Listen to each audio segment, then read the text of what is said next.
Hello and welcome to World Talks here on TVP World with me, Ashim Kumar. A new political flashpoint has emerged between Poland and Ukraine. President Karol Nawrocki has proposed legislation criminalizing the promotion of Ukrainian nationalist ideologies from World War II, equating them with Nazism and communism. Ukraine's embassy in Warsaw swiftly condemned the bill, warning of retaliatory measures if it passes. This dispute touches on wartime history, memory politics, and today's Polish-Ukrainian alliance against Russia. Joining us is Dr. Jowanka Jakubek-Lalik from the University of Warsaw to unpack the legal and political stakes. Doctor, welcome, and thank you for taking the time. Thank you for inviting me. So what's this bill all about? What does President Nawrocki want to do? Well, President Nawrocki has underlined that in his view there need to be some changes to the Polish criminal code, as well as the bill regulating the Institute for National Remembrance. However, from a legal perspective, as I'm a lawyer, I have severe doubts that these changes are indeed necessary, because we already have an article in the criminal code, Article 256, which basically bans any totalitarian ideology. So it's not only that communism or fascism, Nazism are banned to be used as a propaganda tool in Poland, but it also opens up to other totalitarian ideologies. And here, if you want to introduce changes to this criminal code article or the other legislation, we would need also to be very precise in defining what we mean by, for example, Bandera ideology and so on. Because the ideology of Stepan Bandera, who was the Ukrainian politician from the times of the Second World War, it is a very wide set of views and beliefs, and also it is understood today in a very different perspective. So, for example, in Western Ukraine, it's understood differently than in the eastern part of the country.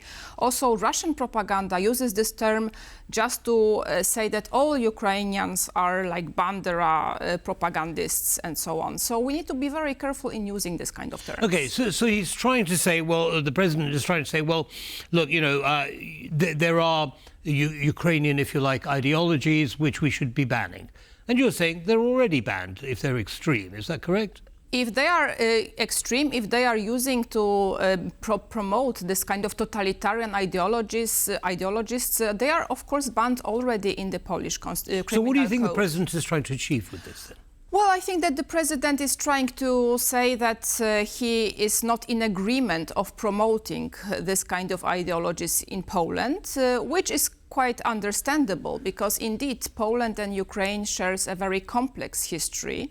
And in 1940s, in Volhynia region, which before the war was part of Poland, but it was inhabited mostly by Ukrainian people, there was a lot of terrible things happening, including genocidal attempts. The Volhynia massacre, you talk exactly, about. Yeah. to cleanse the Polish population, and then also some retaliation from the Polish side. So indeed, this history is quite complex.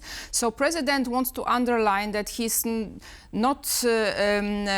does not wish to see this kind of ideologies promoting, because those ideologies were not only, as Ukrainians claim sometimes, anti-Soviet, anti-Russian, but they were also anti-Polish, especially in that region of our former country. So indeed, it is a problem, because this kind of notions, they hold this kind of very tough perspective, but also on the other hand, we need to be aware of exactly what we understand by those terms. Understood. I think many would say that the way that the Volhynia massacre was carried out was so brutal, so extreme, yes, that that needs to be recognized. Do you think that that's part of the thinking of President Nawrocki? I would say that this is a work that should be done by Polish and Ukrainian historians, and they should work together to achieve the common understanding. And these efforts, these attempts have already been underway. Of course, it is always part of the disagreement because it's a very difficult and painful history for both Polish and Ukrainians. So reaching the agreement, admitting who did what and when, how many people were killed by whom exactly, this is also going to be quite problematic. But this is still the work for the historians, and my expectations would be that they will reach some sort of agreement, and that would serve as a bridge of understanding between Poland and Ukraine, not as something that is used against Ukrainians or used against Polish from the Ukrainian side. Understood. Now, the Ukrainian embassy in Poland has warned of retaliatory measures. What do you think that might mean?